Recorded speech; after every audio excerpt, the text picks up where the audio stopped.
Nous allons prier pour la parole de ce soir. Recommandons la parole de ce soir et le serviteur que le Seigneur a choisi entre ses mains. Demandons que le Père nous parle, que le Seigneur te parle de façon personnelle. Prions le Seigneur. Papa, nous venons auprès de toi parce que nous savons que c'est toi qui parles. Lorsqu'un homme parle, Seigneur, il y a la mort. Parce que les paroles de l'homme, généralement, sont limitées par les temps et les circonstances. Mais ta parole est éternelle. Car tu as dit que toutes choses passeront. Mais Père Céleste, tout passera, mais ta parole ne passera pas. Voilà pourquoi nous voulons recommander ta parole dans tes saintes mains. Et nous voulons également recommander le frère, Seigneur, qui va nous nourrir ce soir. Fortifie-le, Père. Parle-nous au travers de lui. Au nom puissant de Jésus-Christ. Nous avons ici prié. Amen.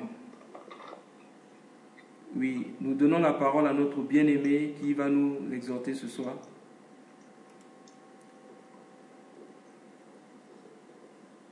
Shalom, shalom bien-aimé. Shalom. Shalom. Je suis encore dans la joie de rencontrer nos bien-aimés. Shalom. Et bénis encore le Seigneur pour la présence de maman Jacques. Que le Seigneur soit encore glorifié. Alors bien-aimé, avant que je parle du thème de ce soir, j'aimerais simplement vous raconter une petite histoire, ce qui m'a poussé à parler du thème, de choisir le thème ce soir. J'étais en train de causer avec une bien-aimée et il y a quelques mois, elle me disait qu'elle n'était pas capable de faire une chose. Mais à ma grande surprise, il y a quelques jours, je me suis rendu compte qu'elle a pu faire cette chose-là. Et je l'ai appelé, je lui ai demandé, je lui ai dit, mais il y a quelques mois, tu me disais que tu n'étais pas capable de faire telle chose. Et non, tu ne pouvais pas faire telle chose. Mais à ma grande surprise, je me suis rendu compte que tu avais pu faire cette chose-là. Et je lui ai posé cette question. Je lui ai dit, est-ce le pouvoir qui te manquait ou bien c'est le vouloir qui te manquait? Je lui ai dit, c'était pas parce que tu ne pouvais pas faire cette chose, mais c'est parce que tu ne voulais pas faire cette chose. Parce que si tu ne pouvais pas, si tu ne peux pas faire quelque chose, tu ne le feras pas. Mais si tu prétends ne pas pouvoir, ne pas être capable de faire quelque chose et le faire prochainement, dans les jours suivants, cela veut dire que ce n'était pas un problème de capacité. Ce n'était pas un problème de ne pas pouvoir faire, mais c'était un problème de ne pas vouloir faire quelque chose. Et je lui ai dit, à la fin, je lui ai dit, entre le pouvoir et le vouloir, il y a un pont.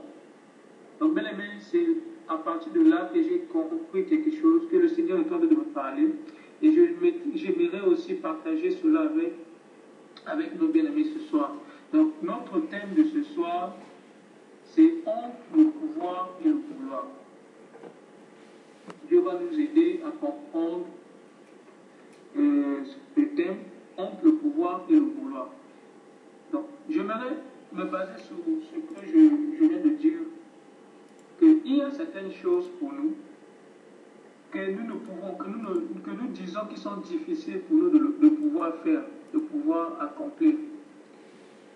Mais en réalité, lorsque nous regardons attentivement, lorsque nous examinons, lorsque nous analysons la situation, c'est pas que les choses sont difficiles, que nous ne pouvons pas le faire, mais c'est parce que nous ne voulons pas le faire, voire c'est ainsi que nous voyons ces choses-là devenir difficiles pour nous. Moi, je me souviens à l'école, il y avait certains moments, je me disais, je ne peux pas travailler la nuit, je ne peux pas travailler, je reviens des cours, je suis fatigué, je ne peux pas. Mais une fois, il m'est arrivé à me lever tard la nuit pour commencer à travailler. Et après, je commençais à me poser la question. Et c'est moi qui n'étais pas capable de faire ça? Ou bien c'est quelque chose que je ne voulais peut-être pas faire, mais qu'aujourd'hui, j'ai fait. Donc en réalité, c'était juste mon vouloir qui faisait défaut. pas que je fasse telle chose. Et je bénis encore le Seigneur lorsque nous sommes en train de passer cette intercession. Le bien-aimé Théo a prononcé une parole, la capacité. Il a encore dit que c'est Dieu qui nous donne, qui suscite le vouloir et le faire. Oui, bien-aimé. Il y a beaucoup de choses dont nous sommes capables de faire. Il y a beaucoup de choses dont nous sommes capables d'accomplir. Mais ces choses-là prétendent être difficiles, être impossibles, pas parce que nous ne pouvons pas, mais c'est parce que nous ne voulons pas faire cela.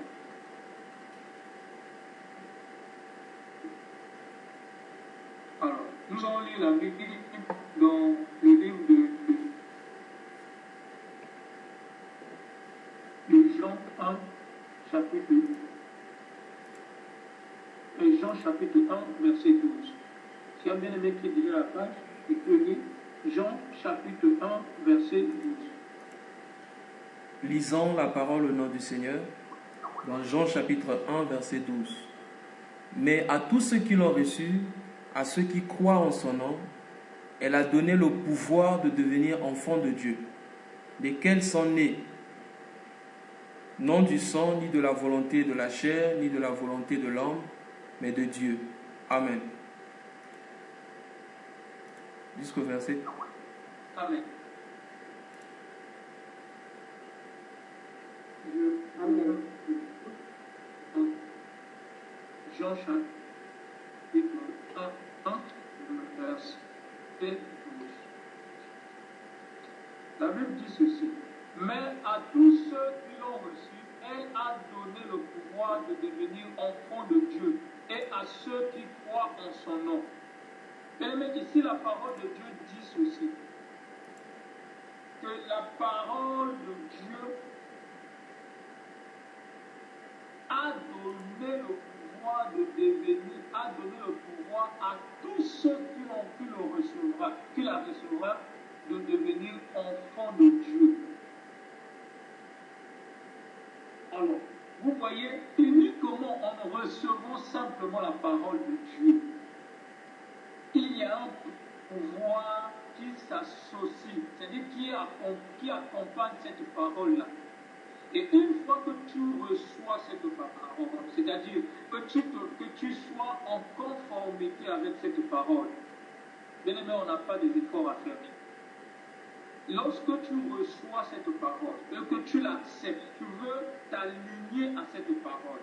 La Bible dit, il a donné à ceux-là qui reçoivent, qui acceptent cette parole de devenir enfants de Dieu. C'est Dieu, bien aimé, qui donne le pouvoir.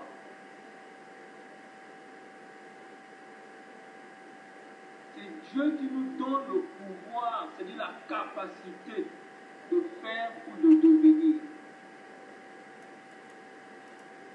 Toujours en parlant du pouvoir, nous allons lire dans Éphésiens chapitre 6.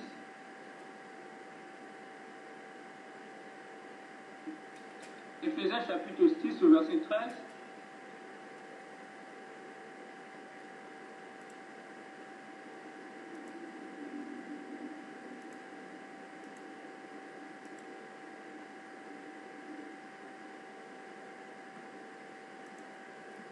Lisons Éphésiens chapitre 6, le verset 13. C'est ça? Oui, Éphésiens chapitre 6, 13. Ok. Éphésiens chapitre 6, verset 13. C'est pourquoi prenez toutes les armes de Dieu afin de pouvoir résister dans le mauvais jour et tenir ferme après avoir tout surmonté. Amen. Ici également, le Seigneur nous dit, prenez toutes les armes de Dieu afin de pouvoir résister. C'est-à-dire, il nous donne ce pouvoir-là de résister en prenant les armes de Dieu. Bien-aimés, en prenant simplement les armes de Dieu, nous avions le pouvoir de résister à l'adversaire et après avoir combattu jusqu'à la fin. Donc Dieu nous donne ce pouvoir-là de résister. Il nous donne ce pouvoir. Ce pouvoir ne vient pas de nous-mêmes, mais ça vient de Dieu. Il nous lègue cela. Mais pour l'avoir, il dit, il faut que nous fassions quoi? Nous prenons toutes les armes de Dieu. De la même façon, lorsqu'il a dit dans Jean, pour que nous ayons ce pouvoir de devenir enfants de Dieu, il faut que nous faisons quoi? Nous acceptons. Oui, bien-aimés. Dieu nous parle le pouvoir. Le pouvoir vient de Dieu.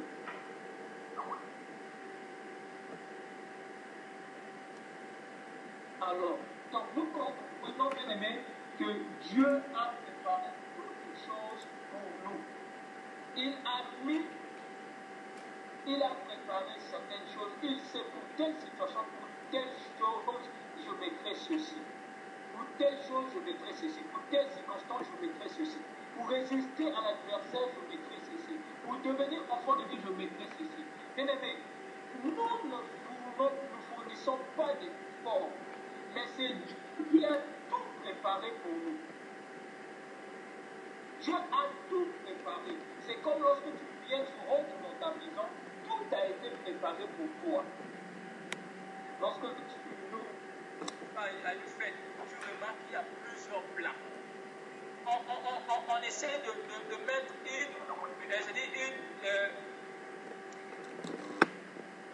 une panoplie,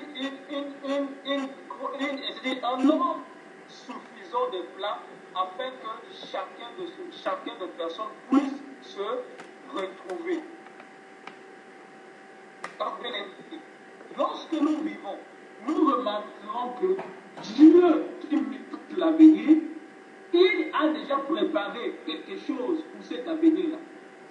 Voilà pourquoi la fois dernière, lorsque Dieu nous édifiait sur la persévérance, la prière, je disais que pendant que nous raisonnons, Dieu lui continue d'agir. Puisque lui, il connaît l'avenir. Mais toi, tu ne connais pas. Voilà pourquoi tu raisonnes. Voilà pourquoi tu te poses des questions. Voilà pourquoi tu t'inquiètes. Voilà pourquoi la situation qui est présente t'inquiète. Mais Dieu qui connaît la situation qui est au-delà de ce qui est présent, continue d'agir. Bien aimé, c'est comme ça que le Seigneur a fait. Raison pour laquelle aujourd'hui, que la Bible dit que voyons que les gens se sont éloignés de la présence de Dieu et ont péché, Dieu avait déjà résolu trouver une solution pour le peuple qui péchera, pour le peuple qui s'éloignera de Dieu. Donc Jésus-Christ, comme la Bible dit dans Jean 1, qu'il a été prévu dès le commencement. Donc Dieu qui savait que les gens allaient se détourner de sa volonté, il avait réservé l'offrande, c'est-à-dire il avait réservé le sacrifice qui était Jésus-Christ pour venir faire sortir l'humanité dans son péché. Si un bien-aimé qui peut me retrouver ce passage-là, où la Bible dit que Dieu avait résolu déjà pour trouver une solution pour l'humanité. Donc, bien-aimé, Dieu qui connaît l'avenir, il prépare, il sait ce qui viendra demain. Il va mettre telle chose. Voilà pourquoi la Bible dit ceci, que moi je connais les projets que j'ai formés sur vous. Oui, bien-aimé, il est très important pour nous de nous laisser conduire par Dieu. Même si lorsque tu as des situations, tu as des problèmes, il faut laisser Dieu te conduire car lui connaît ce qui est bien pour toi, car il a prévu cela. Mais c'était juste une parenthèse pour dire que Dieu prévoit toutes ces choses.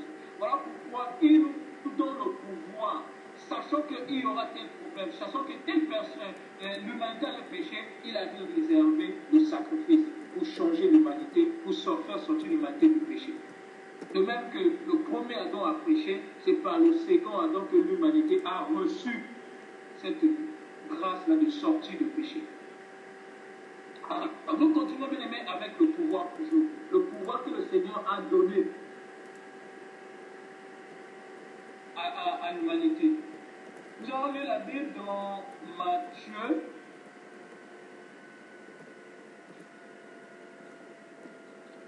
Matthieu le chapitre 10.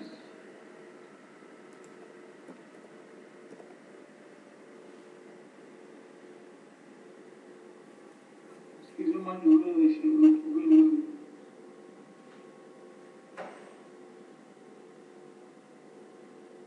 Ok, Matthieu chapitre 10, le verset 1. La Bible dit ceci. Je vais lire, bien aimé.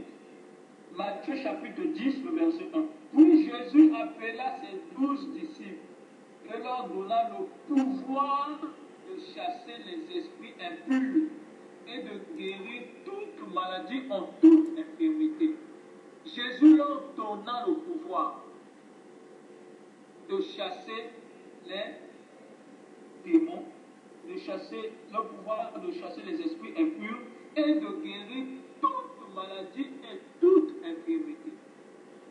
Jésus leur donna le pouvoir. Y a-t-il quelque chose que tu n'es pas capable, que tu ne peux pas? Non, bien aimé. Toute chose a été prévue par notre Dieu. Il n'y a rien sous terre que l'homme qui craint Dieu ne peut pas. Quand la Bible déclare rien n'est impossible à Dieu. Ça veut dire si rien n'est impossible à Dieu et que c'est lui qui nous donne cette capacité-là, bien aimé, il n'y aura rien qui sera impossible à celui qui croit. Pourquoi? Parce que Dieu lui donnera toujours le pouvoir. Peu importe la situation qui va arriver, peu importe le problème qui se lèvera devant toi, Dieu te donnera toujours le pouvoir.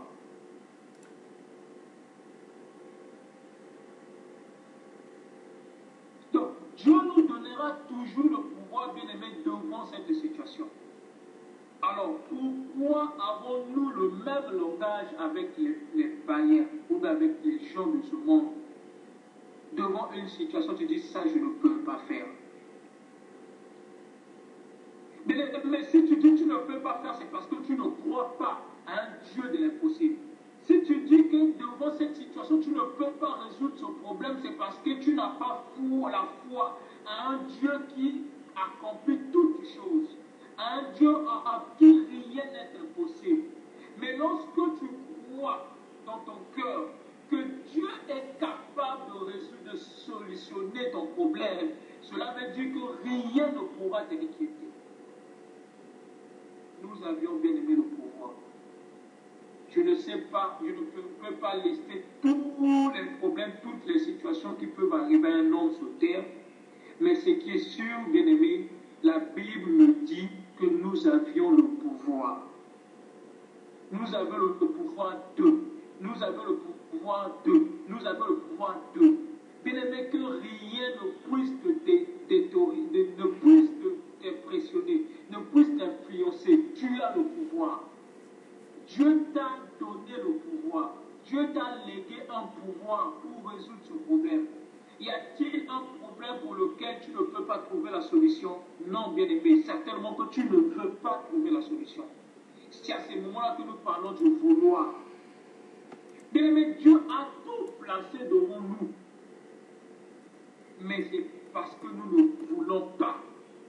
Voilà pourquoi ces choses-là demeurent en nous. Ces choses-là demeurent, continuent de nous influencer. La fois dernière, nous avons parlé de défis. Il y a des défis que le monde des ténèbres a lancés sur nous. Mais si jusqu'aujourd'hui, bien aimés, nous sommes soumis à ces défis-là, c'est parce que nous ne voulons pas relever le défi.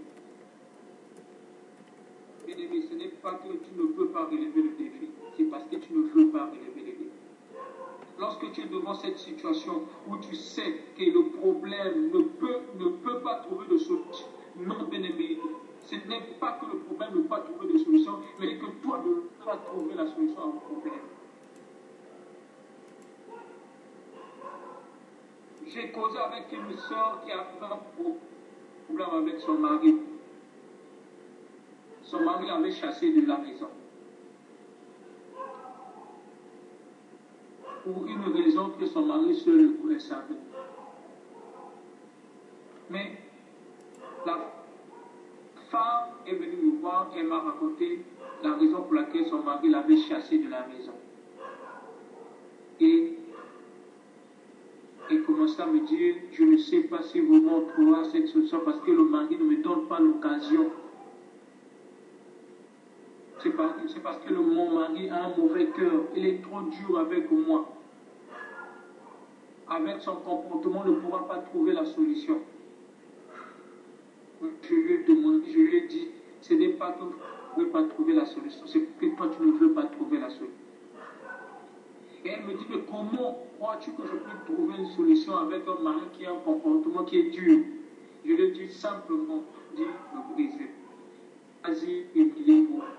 Il t'a chassé, prends tes bagages, repars dans ta maison. Car jusqu'aujourd'hui, tu ne fais qu'attendre que le mari prenne le courage de te récupérer chez ta famille. Mais aussi longtemps que tu attends que le mari ne vienne pas, que tu attends que le mari vienne, il ne viendra pas. Puisque toi-même, tu l'as dit qu'il a un comportement qui est dur. Et je lui ai dit, au lieu d'attendre que le mari vienne te récupérer, prends tes bagages, repars à la maison. Elle me dit, mais c'est pas possible, il y a des gens de mon quartier qui ont vu comment mon mari m'a chassé, m'a acheté mes effets dehors. Ça serait une honte pour moi de repartir sans que mon mari puisse me prendre chez mes parents. Je lui ai dit, c'est comme ça que Dieu fonctionne. Lorsque tu Élie, c'est comme ça que Dieu peut fonctionner avec toi. Je lui dis, humilie-toi, laisse que les gens se moquent de toi, laisse que les gens te traitent de tout. Mais prends tes bagages, n'attends pas que ton mari vienne te récupérer, prends tes bagages et repars. Bien aimé, le lendemain, cette sœur a fait la même chose, elle a pris ses bagages et elle est repartie. Et jusqu'aujourd'hui, ils sont ensemble. Elle est dans son foyer. Alors, cela veut dire quoi? La solution était à son niveau. Mais elle a rejeté la responsabilité sur son mari, disant que son mari est Dieu, ne veut pas venir la récupérer chez les parents. Voilà pourquoi la solution ne peut être trouver. Voilà pourquoi le problème ne peut trouver de solution. Bien aimé, nous nous retrouvons souvent dans de telles situations. On nous a prêché sur le gouvernement, on nous a prêché sur le pardon. Nous nous retrouvons dans une situation où nous disons qu'il est impossible de résoudre ce problème. Oh, bien aimé, si seulement on pouvait savoir que la solution se trouvait de notre côté. Même lorsque tu remarques qu'il y a quelqu'un qui t'a fait du mal et que tu attends que cette personne vienne demander.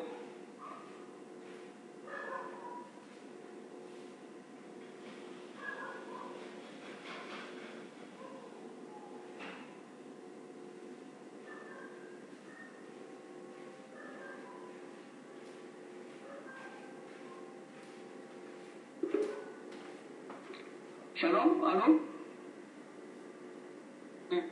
Pourquoi de connexion? J'espère que ça va. Non, nous t'écoutons. Amen. Ok. Donc, bien aimé, lorsque tu remarques que la solution se trouve à ton niveau, tu trouveras la solution. Il suffit seulement de vouloir accepter, de pardonner, de t'humilier. Bien aimé, quelqu'un t'a fait du mal, certainement il a honte de venir te demander pardon. Mais il veut bien résoudre le problème, mais il a honte. Mais aussi longtemps que toi tu attends à que celui qui t'a fait bien, la solution sera trouvée. Et le Seigneur nous a donné ce pouvoir. Veut simplement accepte seulement de t'humilier. Accepte seulement de vouloir trouver la solution. Et tu trouveras la solution. En toute chose, bien aimé, il y a toujours une solution. Même lorsqu'il y a une épreuve qui nous arrive, la Bible déclare qu'il a toujours mis une porte de sortie, afin que tout le monde sorte dans cette épreuve. Oui, bien aimé, nous devons d'abord accepter, nous devons d'abord vouloir la chose, avant de dire que la chose est impossible, avant de dire que la chose ne peut trouver de solution. Il faut d'abord vouloir, comme la Bible dit dans Philippiens, que c'est Dieu qui, je vais lire, je crois que c'est Philippiens 2, verset 12 à 15. Nous allons lire Philippiens 2.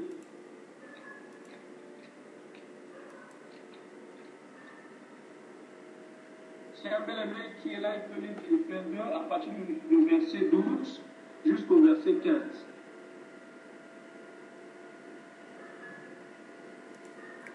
Lisons Philippiens chapitre 2, du verset 12 au verset 15. Ainsi, bien-aimés, vous qui avez toujours obéi, non seulement quand j'étais présent, mais bien plus encore maintenant que je suis absent, mettez en œuvre votre salut avec crainte et profond respect. En effet, c'est Dieu qui produit en vous le vouloir et le faire pour son projet bienveillant. Verset 14. Faites tout sans murmure ni contestation. Afin d'être irréprochable et pur, les enfants de Dieu sans défaut au milieu d'une génération perverse et corrompue. C'est comme des flambeaux dans le monde que vous brillez parmi eux. Amen. Amen.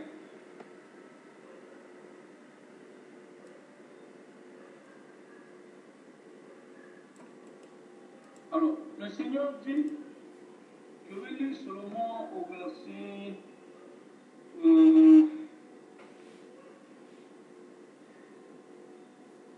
ok, je vais lire. Le verset 12. Ainsi, mes bien-aimés, quand vous avez obéi, travaillez à votre salut avec crainte et tremblement. Non seulement comme si j'étais présent, mais bien plus encore maintenant que je suis absent. Car Dieu qui opère en vous le vouloir et le faire selon son dessein bienveillant, fait de tout sans murmure. Bien-aimés, Dieu suscite en nous le vouloir. Suscite en nous le vouloir de faire quelque chose. Il suscite en nous le vouloir de faire quelque chose. Donc, bien aimé, lorsque tu es devant une situation, ne dis pas que cette situation est impossible, que je ne peux pas faire parce que c'est trop difficile pour moi, parce que c'est trop dur. Non, bien aimé, c'est parce que tu ne veux pas. Alors, la Bible nous dit que c'est lui, c'est Dieu qui suscite, qui crée le vouloir en nous. Alors, bien aimé, le thème de ce soir, c'est entre le pouvoir et le vouloir. Qu'est-ce qui se trouve au milieu? Il y a un pont au milieu. C'est ça ce que nous appelons la décision. Nous allons lire la Bible, bien aimé. On peut traduire la décision comme étant le choix.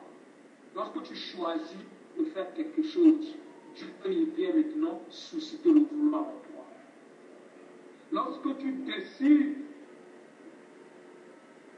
papa, mais tu décides de changer, lorsque tu remarques que ta vie ne reflète pas la volonté de Dieu, la parole de Dieu, mais lorsque tu décides, tu vas voir que le Seigneur va susciter en toi le vouloir.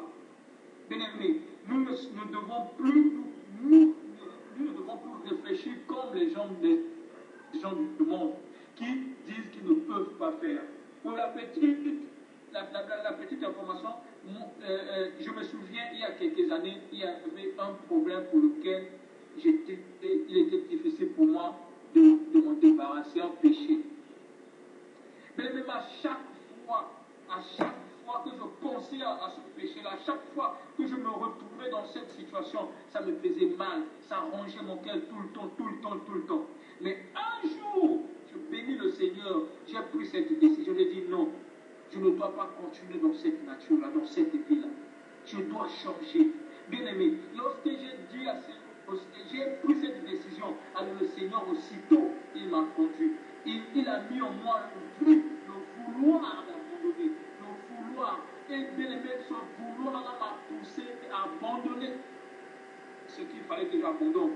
Et bien aimé, jusqu'aujourd'hui, cette chose-là ne revient plus. Cette chose-là, je ne la vis plus. Pourquoi? Parce que Dieu a fait grâce. Il m'a donné le pouvoir après que j'ai pris cette décision-là. Bien aimé, c'est très important. C'est très important, bien aimé. Lorsque la Bible nous a dit, il a donné le pouvoir à tous ceux qui ont reçu la parole de devenir enfants de Dieu. Mais bien aimé, nous ne devons pas s'arrêter là. Il y a la décision que nous devons prendre pour devenir enfants de Dieu. Ainsi, Dieu va créer en nous le vouloir de le devenir. Bien aimé, lorsque tu décides aujourd'hui de faire de la volonté de Dieu, tu décides aujourd'hui d'accomplir la volonté de Dieu, de glorifier Dieu, tu verras bien aimé en toi, Dieu va commencer à ce vouloir-là. Lorsque Dieu va te parler du brisement, du renoncement, bien aimé, ce sont les choses qui ne te feront plus peur. Ce sont les choses qui ne te fera plus peur, mais ce sont des choses qui vont au contraire te donner la joie de vouloir encore t'approcher de la présence de Dieu, t'approcher de son royaume. Une fois que tu décides aujourd'hui de devenir enfant de Dieu, même lorsque Dieu va te demander de t'humilier, bien aimé, tu seras dans la joie de t'humilier. Même lorsque Dieu va te demander devant telle situation, tu dois t'effacer. Bien aimé, tu verras que tu auras la joie de t'effacer. Tu ne vas plus raisonner parce que tu as déjà décidé de devenir enfant de Dieu. Et Dieu va commencer à susciter le vouloir en toi. Et tu verras, bien aimé, que tu auras toujours cette envie-là de devenir enfant de Dieu. Tu chercheras Dieu, bien aimé, de tout ton cœur parce que tu as déjà décidé. Bien aimé, c'est ce choix-là que Dieu a besoin de toi. C'est ce choix-là que Dieu a besoin de toi. Pour la petite histoire, bien aimé, lorsque nous remontons encore au début, dans la Genèse, Dieu a créé l'humanité. Lorsque Dieu a créé le monde, la terre, il a créé le jardin, il a créé tous les animaux, il a créé tout. Il a vu que tout ce qu'il avait fait était bon. Mais bien aimé, Dieu s'était rendu compte qu'il y avait quelque chose qui manquait pour compléter cette beauté-là. Voilà, il a pris la décision de créer l'homme. Il crée bien aimé l'homme et il lui donne l'homme le pouvoir sur tous les animaux. Mais il y a une chose que le Seigneur a mis en nous et que Dieu respecte. Bien aimé, c'est le choix, le pouvoir de décider. Dieu a mis en nous le pouvoir de décider sur toutes choses et le Seigneur respecte ce pouvoir-là. Il respecte ce pouvoir de décider, bien aimé. Bien aimé, ta décision est très importante devant toutes sortes de situations. Voilà pourquoi le Seigneur a dit dans la Bible que ton oui soit oui, que ton non soit non. Bien aimé, si tu peux aujourd'hui, ce soir, décider d'abandonner ce qui n'est pas bon en toi. Tu peux aujourd'hui décider de commencer à pardonner tes ennemis. Tu peux aujourd'hui décider, bien aimé, de commencer à voir du bien dans tes ennemis. Bien aimé, tu verras que le Seigneur va susciter ce vouloir. Et tu verras que tu commenceras à trouver le bien dans l'ennemi. C'est comme avait dit le bien-aimé, c'est comme ce que le bien-aimé avait dit la fois dernière. Lorsque tu as un ennemi, tu ne pas bien puisse lui arriver.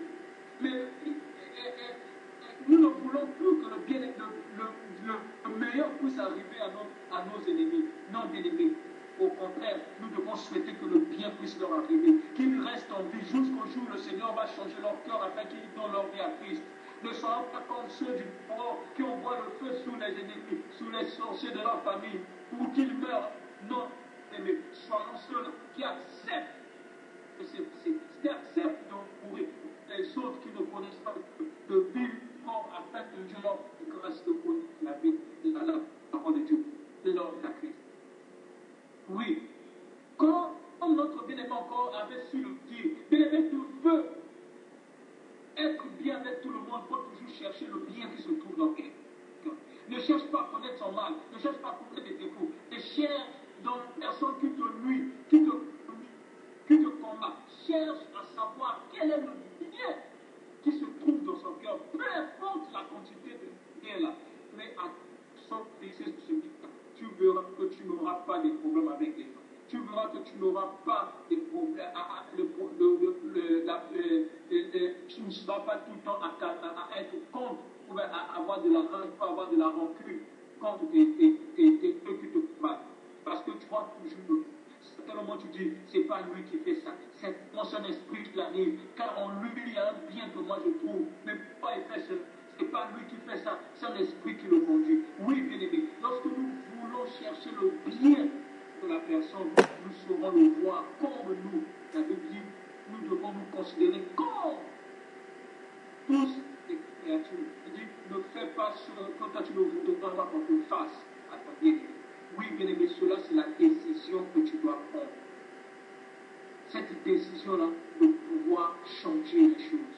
Cette décision-là de pouvoir mettre fin à une vie de calomnie, à une vie de médisance, à une vie de péché. Cette décision-là de vouloir mettre fin à une vie de doublure, de moments où il y a eu des moments où nous menons une vie doublure. Aujourd'hui, nous sommes dans la prière. Aujourd'hui, nous sommes en Christ. Mais demain, nous sommes dans le monde. Aujourd'hui, nous prétendons faire bien. Mais demain, nous faisons mal.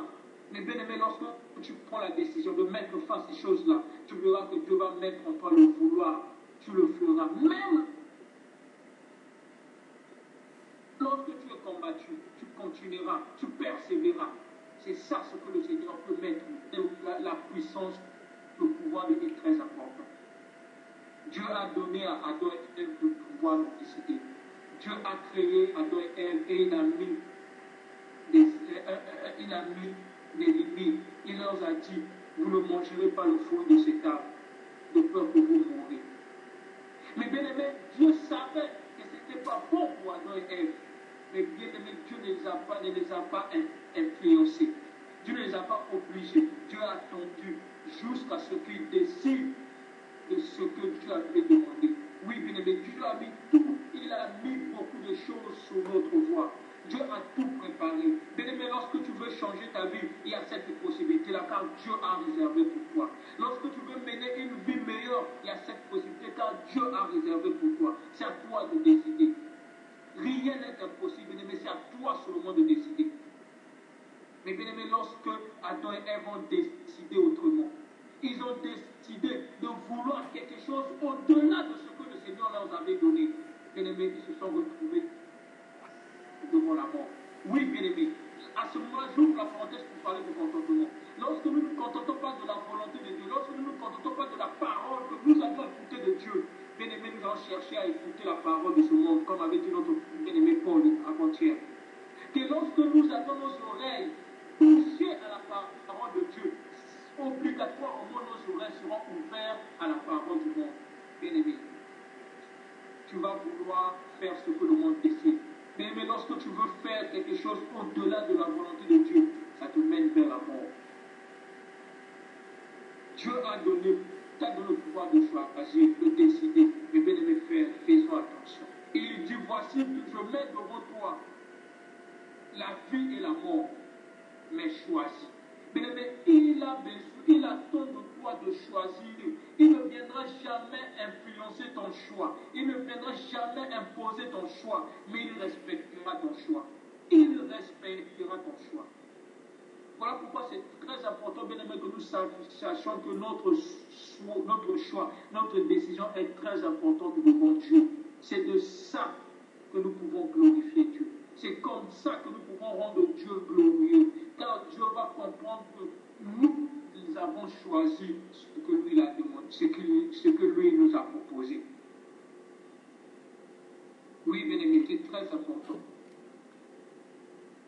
Aujourd'hui, lorsque tu as un enfant, ou bien lorsque tu vas voir une copine qui a un enfant, mais bien aimé, lorsque tu viens et que tu appelles cet enfant-là vers toi, cet enfant-là peut ne pas vouloir venir chez toi, peut ne pas vouloir accepter. Mais lorsque tu verras cet enfant-là de lui-même décider de venir vers toi, oh bien aimé, tu auras de la joie parce que tu sauras que cet enfant-là a manifesté cet amour pour venir vers toi. Certainement dans ta pensée, tu dis oui, cet enfant me considère aussi comme sa maman. Voilà pourquoi, bien aimé, Dieu se glorifie lorsque nous prenons la décision d'abandonner le mal et de venir le servir.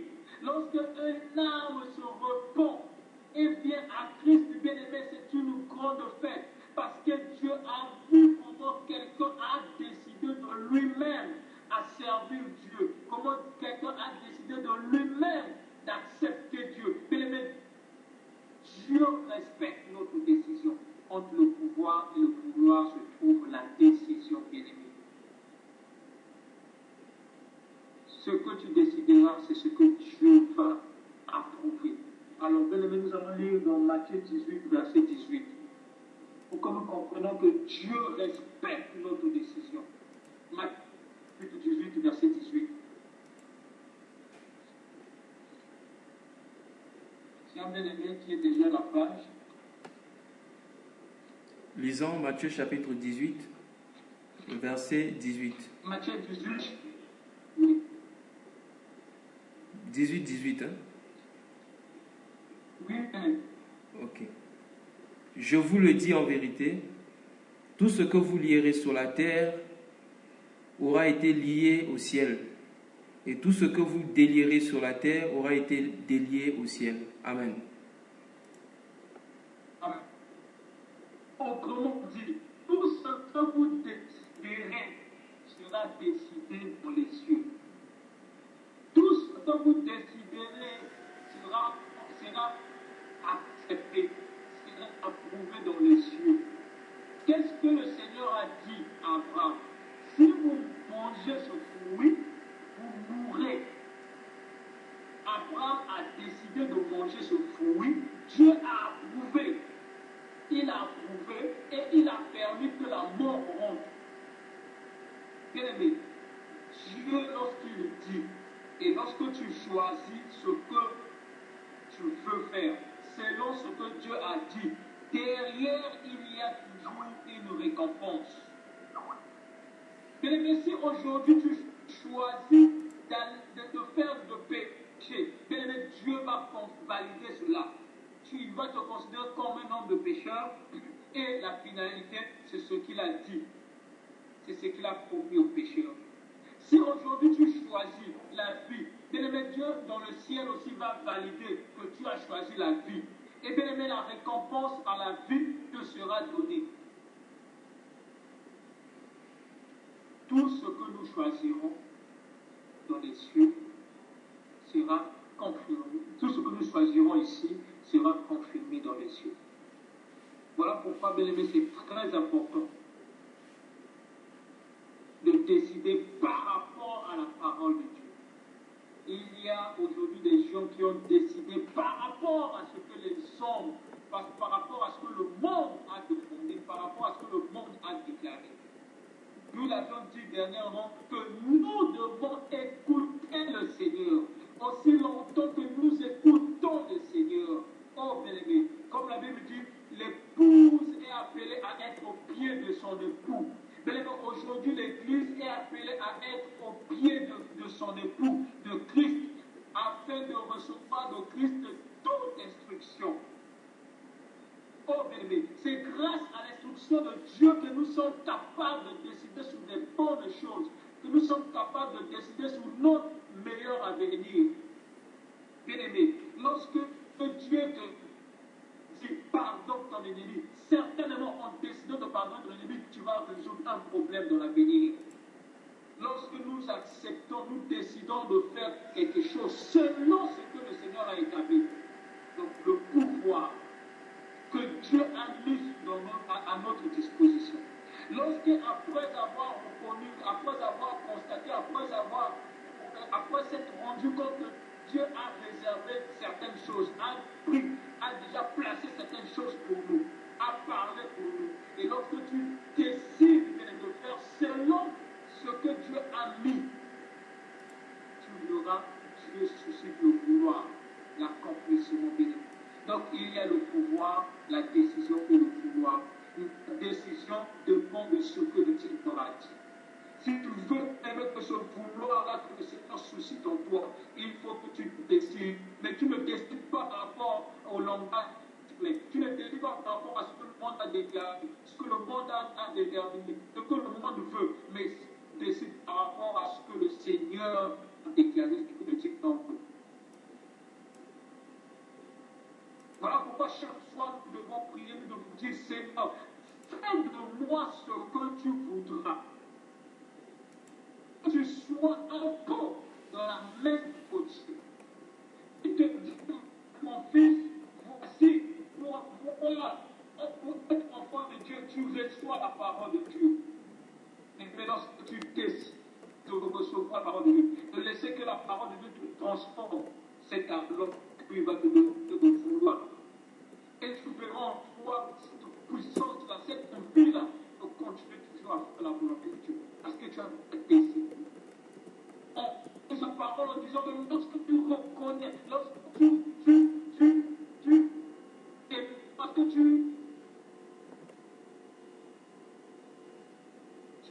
excusez-moi,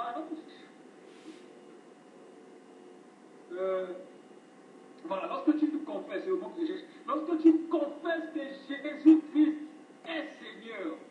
Oh, bien-aimé, il y a un bien-aimé qui peut trouver ce passage-là. Si tu confesses de ta bouche que Jésus-Christ est Seigneur et Sauveur, si tu confesses, si tu décides, si tu crois, la Bible dit si tu confesses. Tu as entendu que le Seigneur a dit si tu confesses, il y a une condition, si. Et si toi tu prends la décision là, la résolution de confesser Jésus-Christ comme Seigneur et Sauveur dans ta vie, si tu prends cette décision de confesser Seigneur Jésus-Christ comme Seigneur et Sauveur dans ta vie, si tu crois de tout ton cœur que Dieu l'a ressuscité des morts, oh, gloire à toi Seigneur. La Bible dit ceci, tu seras sauvé.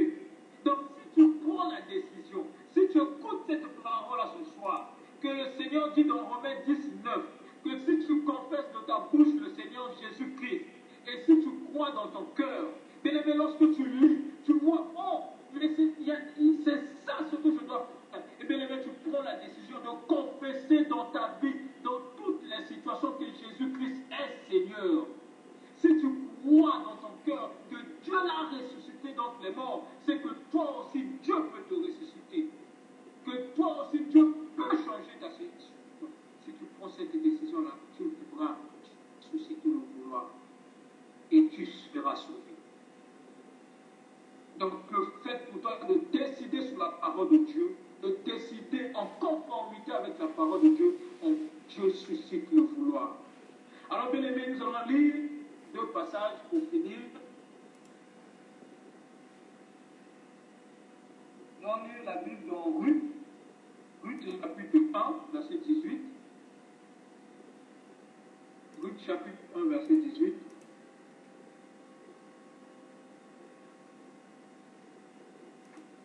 Lisons Ruth chapitre 1, le verset 18.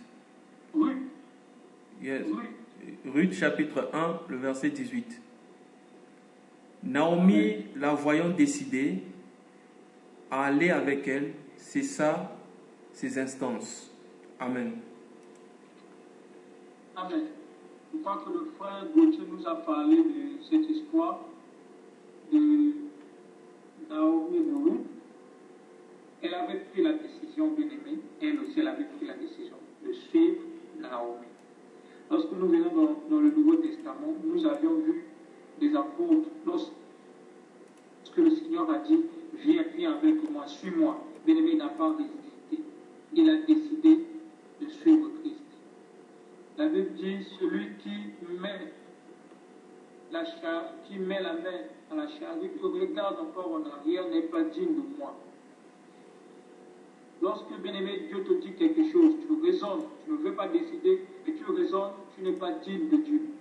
Lorsque le Seigneur nous demande de s'effacer, mais nous raisonnons, Seigneur, pourquoi devrais-je m'effacer? Nous ne sommes pas dignes de Dieu.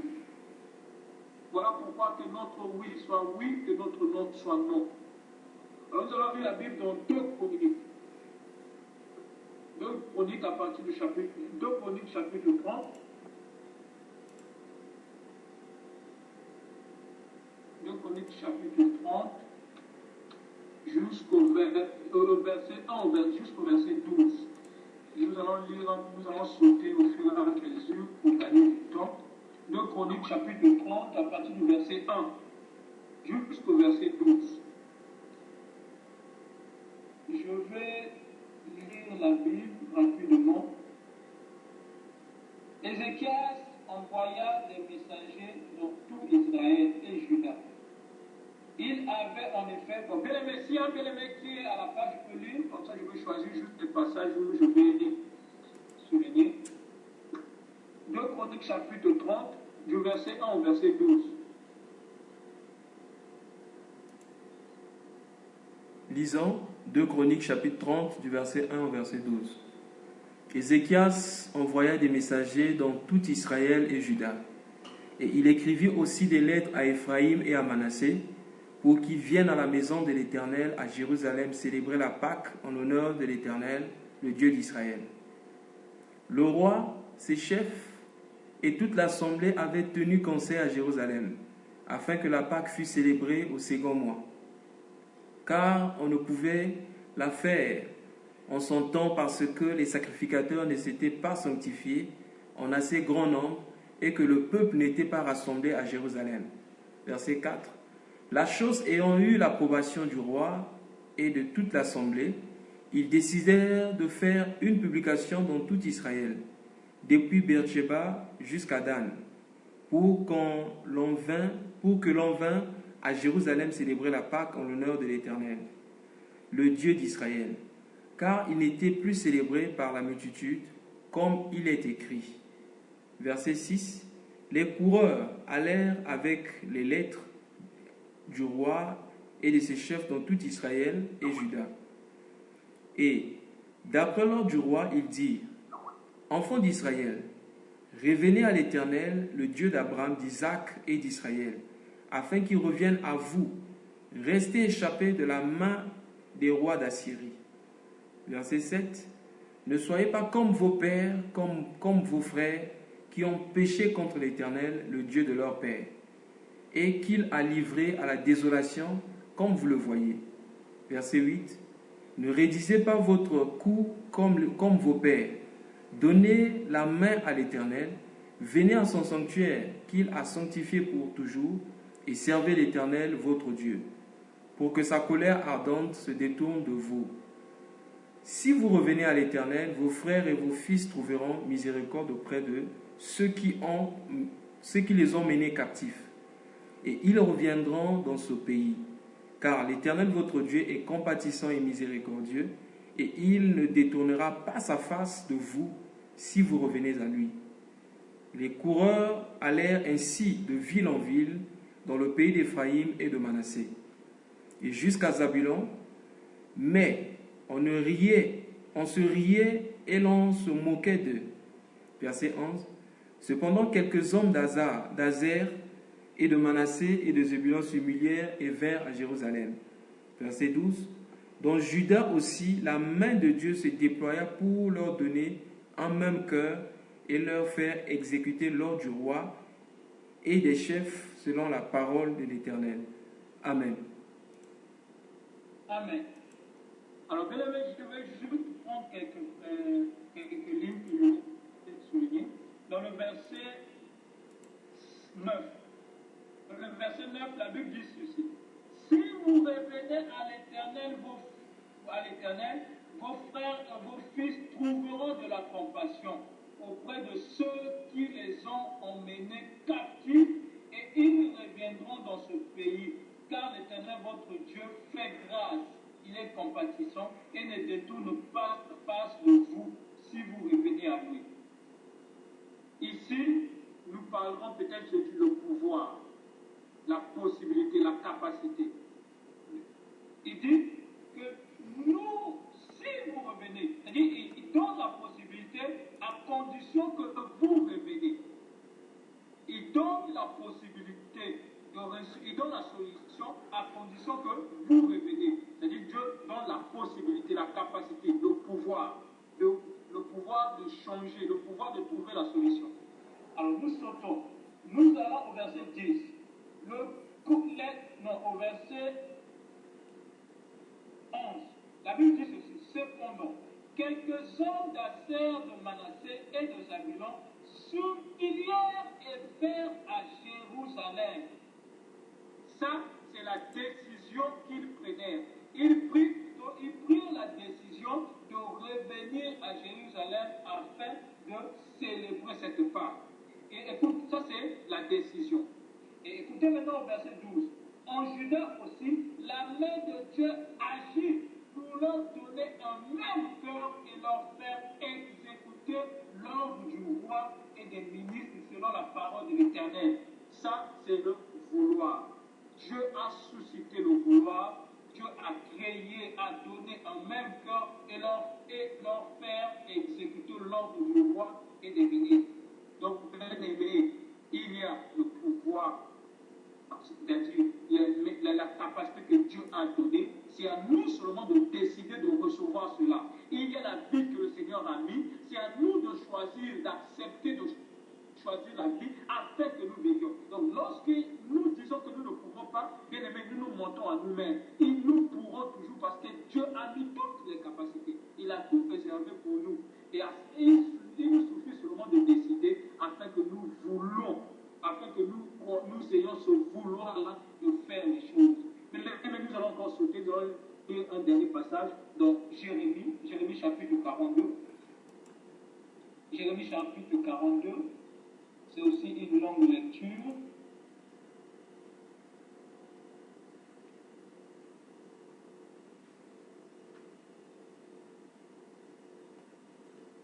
Ok. On va lire Jérémie chapitre 42 à partir du verset 5. À partir du verset 5 jusqu'au verset... Bon, lisons d'abord Jérémie, le verset 5 jusqu'au verset 10.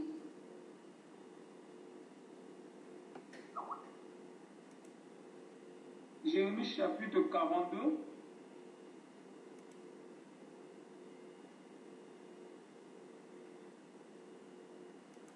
Ok, lisons Jérémie chapitre 42 du verset 5 au verset 10.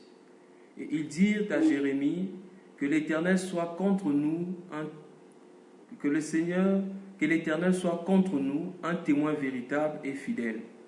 Si nous ne faisons pas tout ce que l'Éternel, ton Dieu, te chargera de nous dire, que ce soit du bien ou du mal, nous obéirons à la voix de l'Éternel notre Dieu, vers qui nous t'envoyons, afin que nous soyons heureux si nous obéissons à la voix de l'Éternel notre Dieu. Verset 7. 10 jours après, la parole de l'Éternel fut adressée à Jérémie. Et Jérémie appela Jochanan, fils de Kérach, tous les chefs des troupes qui étaient avec lui, et tout le peuple, depuis le plus petit jusqu'au plus grand. Il leur dit, « Ainsi parle l'Éternel, le Dieu d'Israël, vers qui vous m'avez envoyé, pour que je lui présente vos supplications. Si vous restez dans ce pays, je vous y établirai et je ne vous détruirai plus. Je vous planterai et je vous arracherai. Je vous planterai et je ne vous arracherai pas, car je me repens du mal que je vous ai fait. » Amen. Amen. Alors, bien-aimé, lis le verset 13 jusqu'au verset 17. Ok. Verset 13 à 17. « Mais si vous n'obéissez pas à la voix de l'Éternel votre Dieu, et si vous dites, nous ne resterons pas dans ce pays, non, nous n'irons pas d'Égypte, où nous ne verrons point la guerre, où nous n'entendrons pas le son de la trompette, où nous ne manquerons pas de pain, et c'est là que nous habiterons, alors écoutez la parole de l'Éternel. Restez de Juda, ainsi parle l'Éternel des armées, le Dieu d'Israël. Si vous tournez le visage pour aller en Égypte, si vous y allez demeurer, l'épée que vous redoutez vous atteindra là au pays d'Égypte. La famine que vous craignez s'attachera à vous là en Égypte et vous y mourrez. Verset 17. Tous ceux qui tourneront le visage pour aller en Égypte, afin d'y demeurer, mourront par l'épée, par la famine ou par la peste, et nul n'échappera, ne fuira devant les malheurs que je ferai venir sur eux. Amen. Amen. Amen. Merci. Mais lorsque je lis dans ma version, dans le verset, sur le verset 15, la Bible dit ceci. Alors écoutez donc la parole de l'Éternel reste de Juda. Ainsi parle l'Éternel des armées, le Dieu d'Israël. Si vous décidez à vous rendre en Égypte, si vous allez y séjourner, l'épée que vous craignez vous atteindra là au pays d'Égypte. La famine, objet de vos inquiétudes, s'attachera à vous là en Égypte. C'est là que vous mourrez. La Bible dit dans le verset 17, tous ceux qui se décideront à se rendre en Égypte pour y séjourner mourront par l'épée. Bien-aimés, ces hommes-là sont arrivés, ils sont venus vers Jérémie pour leur demander, nous avions des situations, nous voulons que ton Dieu nous parle. car nous étions nombreux, voilà que nous sommes devenus un peu moins nombreux. Dis-nous, invoque ton Dieu et qu'il nous dise ce que nous devons faire. Bien-aimés, lorsque Jérémie a invoqué son Dieu et que Dieu leur a dit, n'allez pas en Égypte, car vous craignez l'épée, vous craignez la famine, mais n'allez pas en Égypte. Car si vous allez en Égypte, ce que vous craignez ici, vous le trouverez là-bas. Bien-aimé, Dieu avait tout réservé.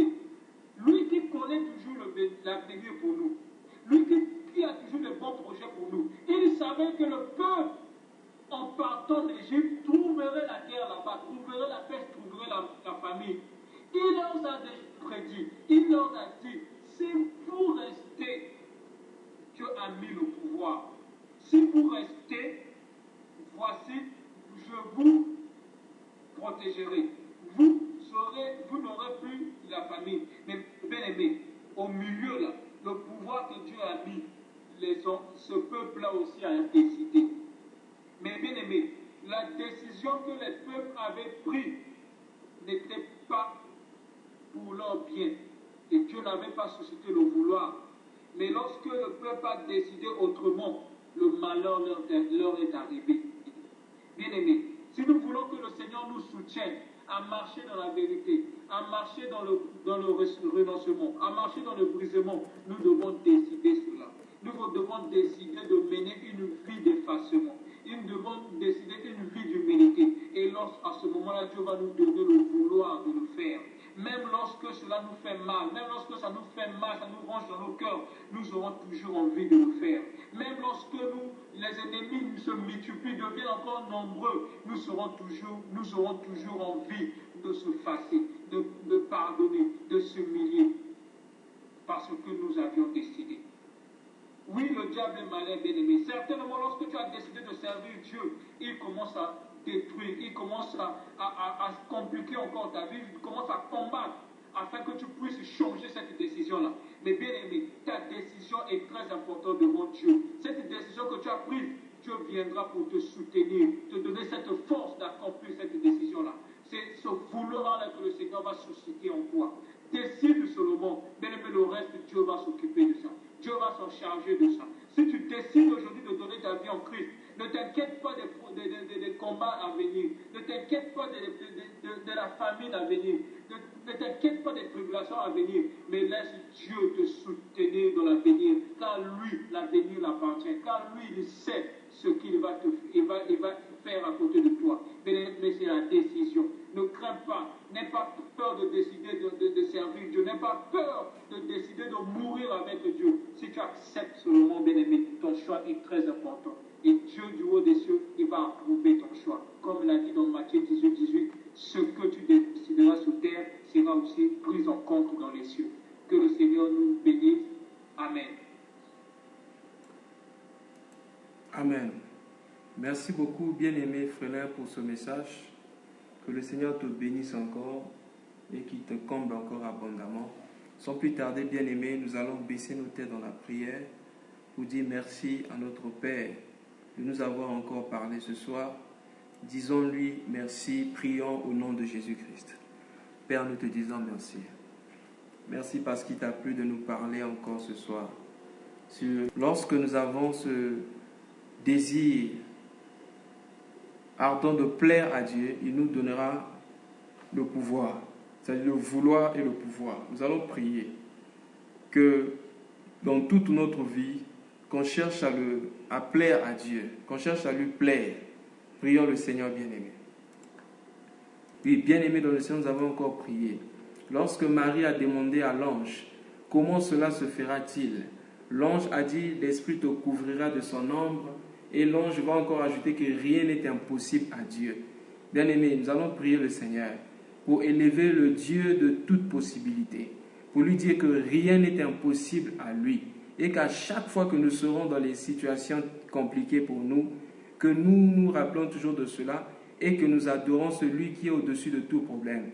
Prions le Seigneur bien-aimé. Ce soir, que l'humilité précède la gloire. C'est lorsqu'on décide de s'humilier que c'est là qu'on arrive à marcher sur les voies que Dieu a tracées pour nous. C'est lorsqu'on arrive à s'humilier que nous recevons la puissance de Dieu. Ainsi l'apôtre Paul a dit, c'est lorsque je suis faible que c'est alors que je suis fort. Parce que la puissance de Dieu se manifeste dans la faiblesse. Prions le Seigneur bien-aimé, qu'on garde toujours la position d'humilité, du brisement, qu'on soit toujours humble. Prions le Seigneur bien-aimé. Vous demandez, vous ne recevez pas parce que vous demandez mal. Dans le but de satisfaire vos propres désirs, nous allons prier le Seigneur. Dans ce que nous demandons auprès de Dieu, que le Seigneur trouve sa part. Prions le Seigneur bien-aimé.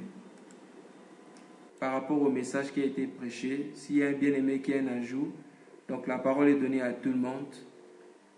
Que le Seigneur nous bénisse encore. C'est juste pour insister sur ce que notre frère bien-aimé Frélin a dit par rapport aux voies de Dieu. Bien-aimé, Dieu est l'acteur principal de tout ce qu'il y a dans la vie chrétienne. C'est lui qui tient les deux bouts. Et il attend seulement que nous puissions faire le minimum qu'il nous donne. Là, dit à Israël, gardez silence, moi-même j'ai compris. Mais le garder silence d'Israël ne veut pas dire rester fermer la bouche. Ça veut dire mettre confiance en Dieu. C'est ça, garder silence. Alors, lorsque Dieu parle, Dieu déclare des choses. Dieu sait que ces choses-là doivent s'accomplir. Mais l'image que je voulais prendre, c'était celle d'Israël. Lorsque les juges voulaient partir, c'est quel juge encore? Ils voulaient partir en guerre. Il a dit à Israël, viens avec moi. Ah, bien aimé, Dieu a besoin de nous pour combattre les réalités dans nos vies. Ce n'est pas parce qu'il ne peut pas les changer sans nous, mais Dieu a donné à l'homme la volonté. C'est parce qu'il veut que l'homme ait aussi une part de responsabilité. Notre part de responsabilité, c'est le libre choix de choisir. Maintenant, Dieu nous attend là-bas, bien-aimés, afin que nous puissions faire les choix, où nous puissions accepter recevoir ce qu'il dit et demeurer ferme dedans. C'est ça la petite part que Dieu nous donne. Tout le reste, combattre, vaincre, c'est sa part. Mais la victoire nous revient. C'est pour nous insister, bien-aimés, afin que nous puissions réellement voir cela d'abord comme une responsabilité. Parce que la spiritualité d'un homme ne dépend pas de combien d'heures il parle en langue. La spiritualité d'un homme dépend de sa volonté devant le péché. Il dit non au péché ou il dit oui au péché. C'est ce qui détermine combien un homme est spirituel. Ce n'est pas une cérémonie quelconque. Voilà pourquoi nous, bien-aimés, cette partie qui nous est donnée est très sensible parce qu'elle décrit, elle définit beaucoup de choses. Il nous est donc la part des responsabilités, bien-aimés, de choisir. Mais pour que nous puissions bien choisir, bien, il faut prier tous les jours que Dieu nous aide à faire que nos désirs se conforment aux désirs de Dieu. Que nos cœurs s'attachent au cœur de Dieu. Pas que le désir de Dieu se conforme à nos désirs. C'est là la prière des incrédules, bien, qui demandent à Dieu d'accomplir ce qu'eux veulent. Non. La prière de la foi demande à Dieu des choses afin que nos cœurs se conforment à lui. Même quand nous prions pour la guérison, ce n'est pas parce que nous voulons la guérison, c'est parce que Dieu veut la guérison, c'est parce que Dieu a promis la guérison. Nous lui rappelons, Seigneur, c'est toi qui veux la guérison, manifeste-le parce que c'est ta volonté. Dieu nous a déjà dit qu'il est le guérisseur de nos maladies. Il a dit que par le meurtrissure de Jésus, nous sommes guéris de toutes les maladies. C'est lui donc qui voulait, virgule, qui a pourvu pour la guérison, point. Donc c'est lui qui a voulu et c'est lui qui a accompli la guérison. Maintenant il nous demande de recevoir, d'accepter. Et c'est ça notre responsabilité. Pas seulement pour la guérison, pour la victoire sur les péchés. Pour bien aimer pardonner ceux qui nous offensent. C'est là seulement ce que Dieu nous attend. Dire oui, à accepter que lui l'a déjà fait. Lui l'a tout accompli. Nous prenons seulement ça. Acceptons ça, recevons. C'est ce que Dieu nous demande. Merci beaucoup, frère Frélin. Merci beaucoup à tous. Gloire au Seigneur. Oui, merci beaucoup, bien-aimé Paul, pour cet ajout. Que le Seigneur te bénisse encore. Oui, nous voulons écouter. Oui, allô? Ok. Moi, c'était un petit ajout. C'est par rapport au verset 12 que nous avons pris. Ce que le frère Paul venait de dire. C'est très important que nous puissions comprendre que tout vient de Dieu. Parce qu'au verset 12 de Jean 1, c'est bien dit, après avoir reçu, il faut croire. Jean 1, je vais relire s'il vous plaît.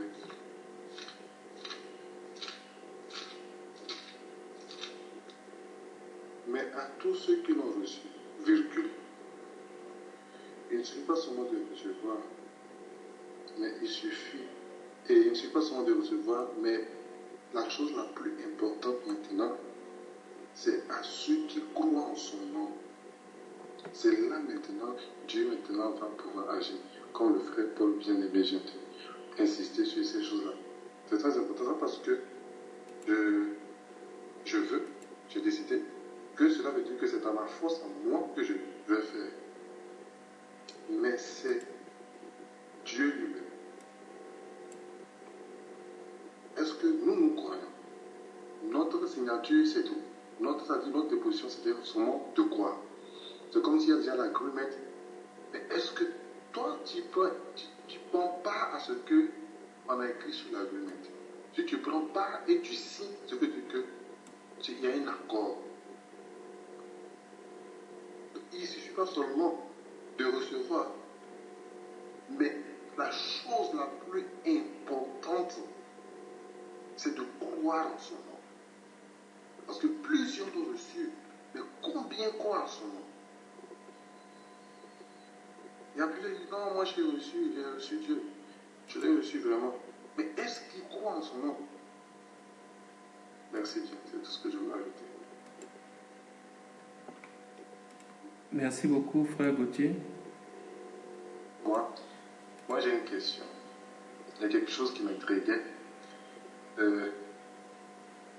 C'est que j'ai décidé par exemple, de réussir dans un domaine donné. Je veux réussir, je le veux. Les gens me disent que je suis incapable. J'ai tout donné. Je le veux. J'ai décidé de bosser. Mais est-ce que cela fait de moi que maintenant j'ai le pouvoir de pouvoir réussir? Parce que je donne toutes choses. Je me donne, je me donne. Je donne tout ce que j'ai. Je veux réussir. J'ai décidé de réussir. Mais cela ne marche pas dans ce domaine. Bon, c'est par rapport la façon dont j'ai compris le message. Bon, il y a le vouloir, il y a la décision. Le vouloir énorme le pouvoir. Bon, moi je veux réussir. J'ai décidé de réussir. J'ai décidé de faire tout pour pouvoir réussir. Je me suis donné capable de tout pour pouvoir réussir. Est-ce que maintenant le pouvoir est à moi maintenant que les choses puissent marcher ou non dans ce domaine qu'ils sont en train de faire? Parce que par rapport aux résultats, les gens me trouvent incapable. C'est à mon pouvoir, c'est de mon côté le pouvoir que je n'ai le pouvoir de le faire. C'est de mon côté ou bien je n'arrive pas à comprendre. Aussi un autre volet.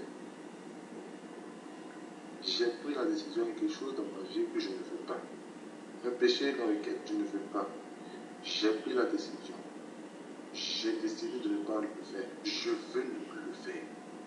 Maintenant, le pouvoir me revient à moi. C'est-à-dire que, comme le frère l'a dit, si je prends la décision, je veux, c'est que Dieu m'a donné le pouvoir de pouvoir ne pas le faire. Mais j'ai pris la décision. Je ne veux plus le faire. Maintenant, j'ai le pouvoir, mais je n'arrive pas à complètement ceci. C'est mes deux volets de questions. Merci bien. Je vais apporter une part de la solution. Allô? Oui, alors j'aimerais quelque chose ajouter encore par rapport à la question. Ok. Oui. Par rapport, par exemple, aux études ou bien, quand j'ai entendu prendre le premier volet, à l'étude, puis, par exemple, à un boulot, je veux réussir, je veux travailler, je me donne, mais je n'arrive pas à trouver de boulot. J'ai la capacité, j'ai tout, mais je n'ai pas trouvé de boulot. J'ai la capacité, je fais tout, je n'arrive pas à réussir dans ce que je suis en train de faire. C'est tout ce que je voulais ajouter. Ok, merci bien pour la question. J'aimerais juste apporter un éclaircissement. Je bénis encore le Seigneur de l'ajout du frère Paul. Il a bien dit que Dieu tient les deux bouts. Il tient le pouvoir et il tient le vouloir. La seule responsabilité qui revient à l'homme, c'est le choix, la décision. Les deux bouts sont tenus par Dieu. Le pouvoir ne vient pas de nous, mais le pouvoir vient de Dieu. Le vouloir ne vient pas aussi de nous, le vouloir vient de Dieu, comme nous l'avions lu dans Philippiens. C'est lui qui crée le vouloir et le fait. C'est à toi seulement de manifester, de décider.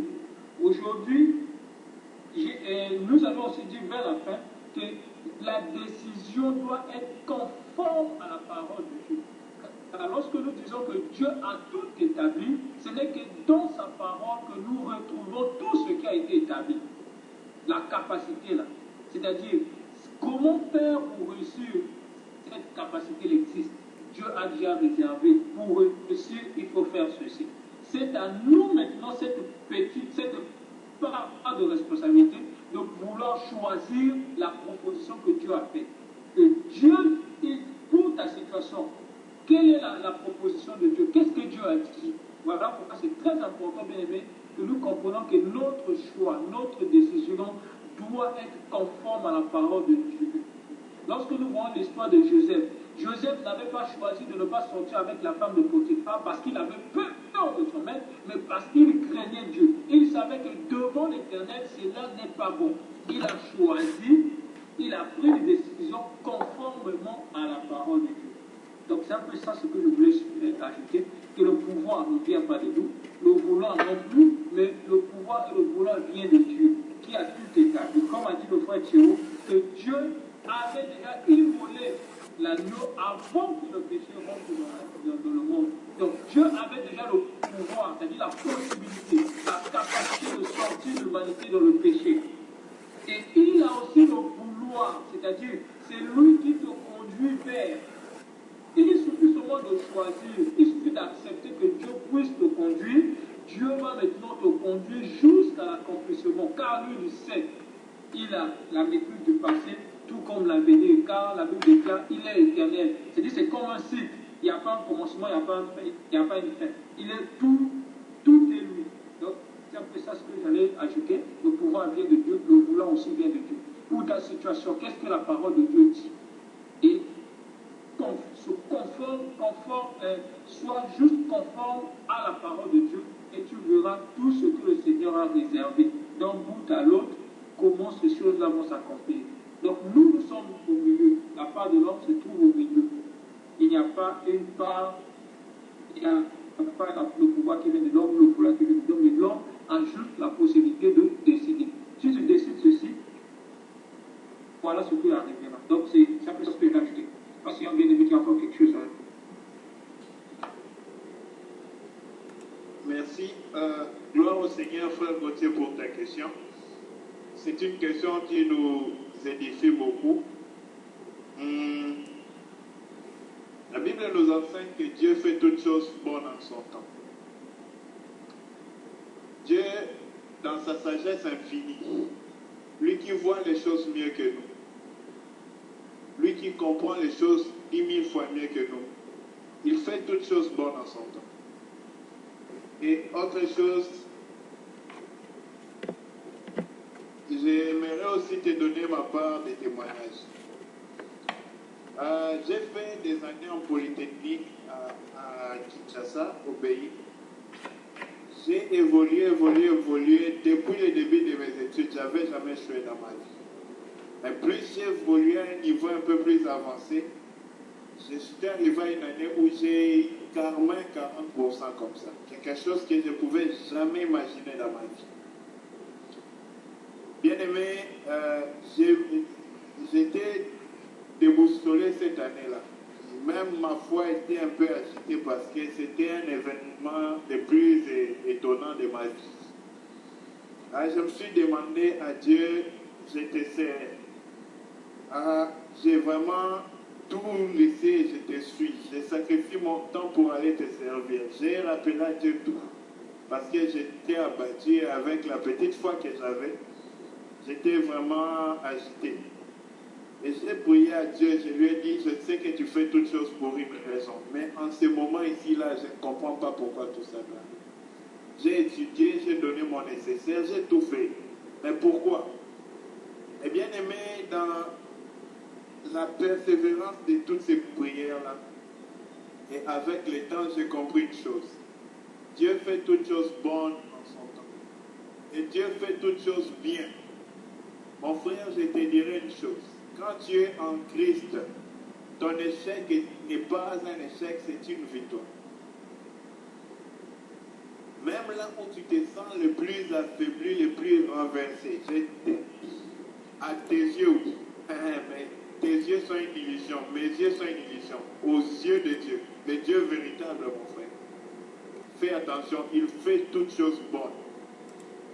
Peut-être en ce moment-là, la circonstance peut nous être choquante. Moi-même, je te dis, j'ai pleuré, j'étais découragé pour la vie.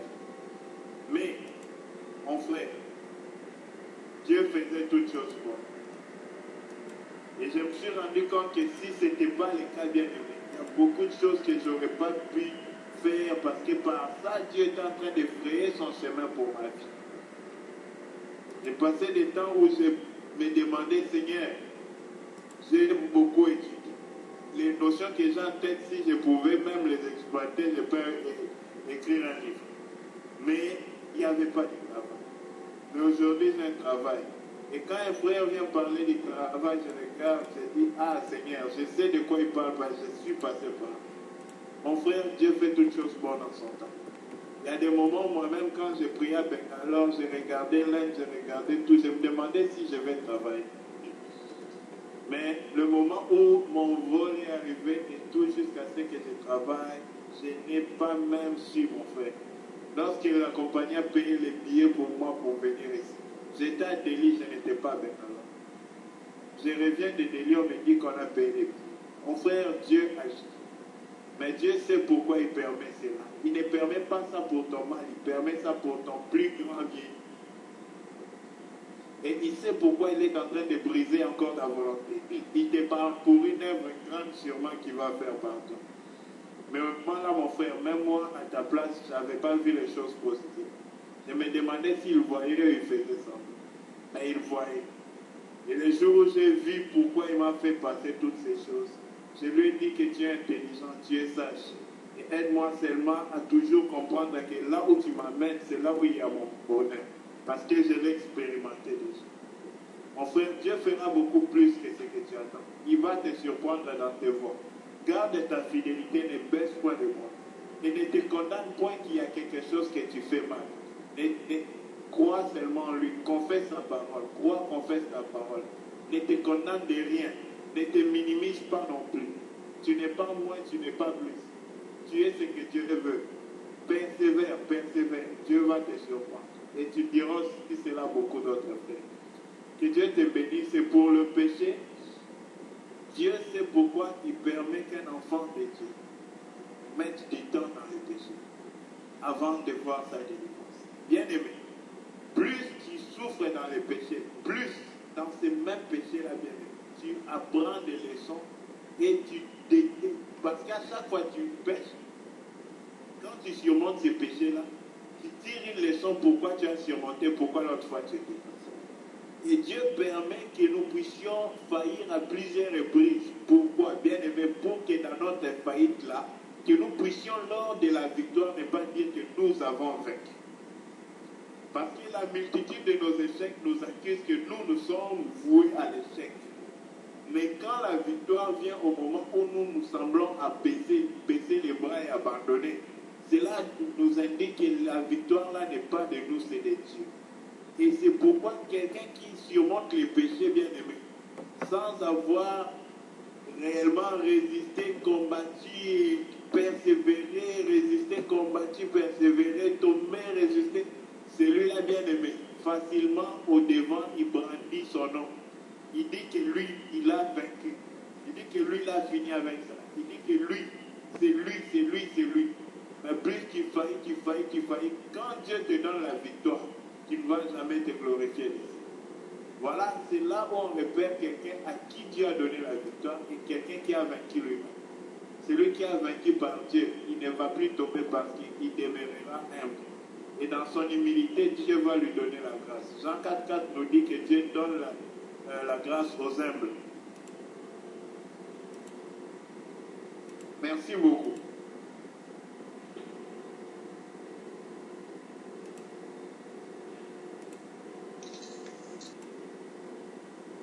En tout cas, Dieu seul sait. Dieu seul connaît toutes choses. Je vous remercie beaucoup. Dieu vous bénisse. La question du frère Gauthier, quand il a parlé d'études ou de travail, est-ce que, par exemple pour les études, est-ce qu'il faut continuer, en fait, comment savoir s'il faut continuer dans ce qu'on est en train de faire ou il faut changer de voie? Parce que peut-être que ce n'est pas la voie que Dieu aimerait que tu prennes. Mais sans t'en rendre compte, tu continues par persévérer, ou peut-être que c'est la bonne voie, mais qu'il faut faire juste preuve de patience. En fait, comment savoir si c'est le bon chemin ou pas? S'il faut changer ou s'il faut garder patience? Merci pour la question. C'est là où intervient le discernement. Le discernement consiste au jugement de ce qui est convenable à la place de ce qui est possible. Donc, il faudrait prier pour que Dieu te donne le discernement. L'Esprit de Dieu, ma sœur, elle a une précision extrême. Même le laser ne peut pas atteindre la précision de l'Esprit. Dans Hébreu, lorsqu'on nous parle de la parole de Dieu, on dit que la parole de Dieu vient comme une épée pour séparer la moelle gentille, l'âme et l'esprit. Pour séparer l'âme, ce sont les émotions, l'intelligence de l'homme, la compréhension de l'homme et tout ça. Mais l'esprit, c'est la partie, les activités spirituelles seulement qui se passent dans l'esprit. Or, ma soeur, dans le discernement de Dieu, il vient pointer ce qui est. Quand est-ce qu'on voit clairement ce qu'il faut faire, soit changer des focus, des caps, ou persévérer dans ce qu'on fait. C'est dans la prière qu'on comprend ça. Il y a des gens qui ont fait 13 ans en train de persévérer dans la même promotion et un jour, ils ont été reconnus parmi les plus grands docteurs. Il y a d'autres qui étaient persévérants toujours en polytechnique. Après un temps, ils vont faire les sciences informatiques. Ils sont devenus des professeurs à l'université. Donc, il n'y a pas une formule pour dire qu'il faut s'arrêter à A ou à B. Mais Dieu qui connaît la vie, il n'est pas loin de nous. Il n'est pas mort. Quand nous le cherchons, nous prions, nous supplions devant sa face. Dieu va nous placer au bon endroit au temps favorable. S'il faut quitter, Dieu prévoira un moyen pour que nous puissions quitter. S'il faut y demeurer, Dieu va faire que nous puissions garder patience.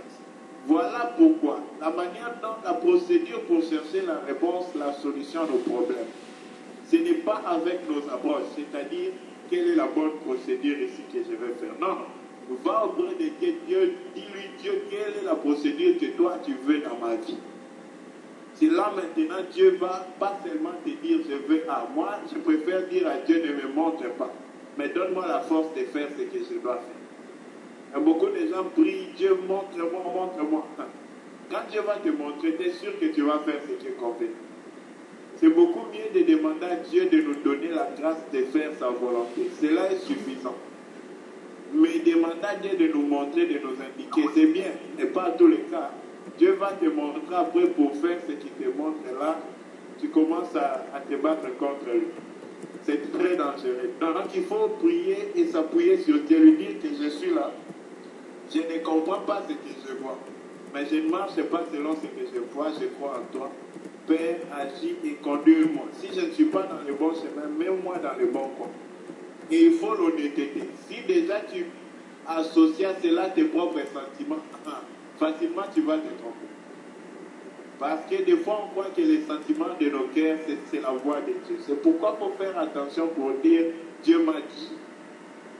Beaucoup de gens qui disent facilement Dieu m'a dit, on ne sait pas, on ne les juge pas. Moi, je me garde de les juger. Mais c'est entre eux et Dieu. Ils savent si c'est Dieu qui l'a dit ou c'était une émotion et un sentiment dans le cœur. Parce que dans nos cœurs, il y a plusieurs fois. La Bible dit que toutes les mauvaises choses viennent du cœur.